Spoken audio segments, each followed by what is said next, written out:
जम्मू कश्मीर के लोगों के भूमि अधिकारों की रक्षा के लिए एक नए कानून लाने पर विचार किया जा रहा है ताकि वहां संविधान के अनुच्छेद 370 के अधिकतर प्रावधान निरस्त किए जाने के बाद केंद्र शासित प्रदेश के लोगों की चिंताओं को दूर किया जा सके।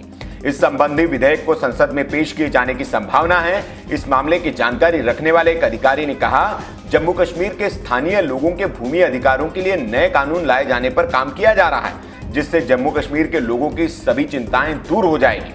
अधिकारी ने बताया कि संसद में इस संबंधी विधेयक पारित हो जाने के बाद जम्मू कश्मीर में भूमि पर अधिकार खोने का वहां के लोगों का डर दूर हो जाएगा।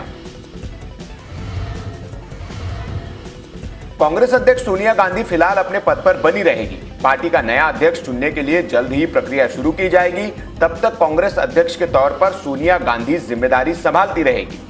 पार्टी के अंतरिम अध्यक्ष के तौर पर सोनिया गांधी का कार्यकाल आज यानी कि 10 अगस्त को खत्म हो रहा है। सीडब्ल्यूसी की बैठक इस महीने की शुरुआत में होने की उम्मीद थी, लेकिन कुछ कारणों से ये नहीं हो सकी। बॉलीवुड एक्ट्रेस रिया चक्रवर्ती को एक बार फिर ईडी ने पूछताछ के लिए तलब किया है। ईडी ने समन भेजकर दूसरी बार एक्ट्रेस को सोमवार यानी कि आज पूछताछ के लिए बुलाया है। इससे पहले शुक्रवार को प्रवर्तन निदेशालय ने रिया चक्रवर्ती से करीब 8 घंटे पूछताछ की थी, जहां एक्ट्रेस ने ईडी के सवालों के स्पष्ट जवाब नहीं दिए थे, जिसके चलते आज उन्हें दोबारा बुलाया गया है।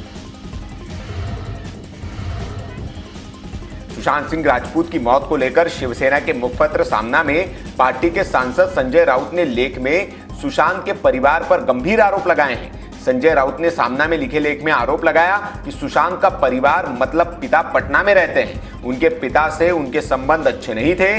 पिता ने दूसरी शादी कर ली थी, जिसे सुशांत ने स्वीकार नहीं किया था। पिता से उनका भावनात्मक संबंध शेष नहीं था। सुशांत के पिता की 2 शादी वाली बात की जब जांच की गई तो ये बात गलत साबित हुई। सुशांत के मामा आरसी सिंह ने NBT.com से बात करते हुए कहा, सुशांत के पिता ने 2 शादियां नहीं की है। संजय राउत गलत बोल रहे हैं। उन्होंने ये भी कहा कि बिहार में जो रहते हैं वो सभी जानते हैं कि सुशांत के पिता ने एक ही विवाह किया है। शिवसेना नेता संजय राउत के आरोपों पर बिहार के डीजीपी ने भी जवाब दिया है। उन्होंने ट्वीट कर लिखा कि जीवन भर निष्पक्ष रहकर निष्ठापूर्वक आम जनता की सेवा की है। मुझ पर तथ्यहीन अनर्गल आरोप लगाए जा रहे हैं, जिसका जवाब देना उचित नहीं। हिफाजत हर किसी की मालिक बहुत खूबी से करता है। हवा भी चलती रहती है, दिया भी जलता रहता है। मुझे जितनी भी गाली दो, लेकिन सुशांत को न्याय चाहिए। दरअसल संजय राउत ने बिहार के डीजीपी पर आरोप लगाया था कि वे बीजेपी के कार्यकर्ता की तरह काम कर रहे हैं। पिछले कुछ दिनों से बाजारों में तिरंगा मास्क धड़ल्ले से बेचा जा रहा है। रांची जिला प्रशासन ने ऐसे मास्क की बिक्री पर रोक लगा दी है। रोक के बावजूद बिक्री करने वालों पर कार्रवाई की जाएगी। तिरंगा मास्क बेचना और पहनना दोनों राष्ट्रद्रोह माना जाएगा। तिरंगा मास्क पहनने वालों और इसकी बिक्री करने वालों के खिलाफ राष्ट्रद्रोह का मुकदमा दर्ज होगा। ऐसे लोगों को 3 साल के लिए जेल जाना पड़ेगा और जुर्माना भी भरना पड़ सकता है।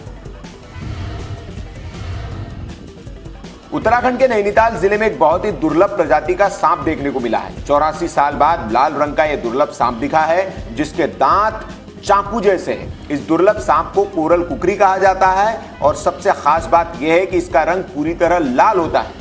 नैनीताल के एक घर में सांप छिपा हुआ था, जिसे वन विभाग की टीम ने रेस्क्यू किया और जंगल में छोड़ दिया। इस दुर्लभ सांप को पहली बार 1936 में उत्तर प्रदेश के लखीमपुर खीरी क्षेत्र में देखा गया था। लद्दाख में LAC पर जारी तनाव के बीच चीन ने अक्साई चीन में पीपल्स लिबरेशन पार्टी की तैनाती कर दी है। चीन की इस हरकत के बाद भारतीय वायुसेना के चिनूक हेलीकॉप्टर रात में भी दौलत बेग ओल्डी और काराकोरम दर्रे के आसपास पेट्रोलिंग करते रहे। चीन की हरकतों पर नजर रखने के लिए चिनूक हेलीकॉप्टर सीमा से लगे इलाके में 16,000 फीट की ऊंचाई पर उड़ान भरता नजर आया। पाकिस्तानी सेना ने रविवार को जम्मू कश्मीर के पुंछ जिले में LOC पर मोर्टार के गोले दागे, जिसके बाद भारतीय सेना ने जवाबी कार्रवाई की। रक्षा प्रवक्ता ने बताया कि इस गोलीबारी में किसी के हताहत होने की कोई खबर नहीं है। घटना सुबह 6:45 पर हुई, जब पाकिस्तानी सेना ने बिना किसी उकसावे के मनकोट सेक्टर में मोर्टार से गोले दागकर और छोटे हथियारों से गोलाबारी कर संघर्ष विराम समझौते का उल्लंघन किया। भारतीय सेना ने भी उसका माकूल जवाब दिया, जिसमें पाकिस्तानी सेना को काफी नुकसान की खबर है।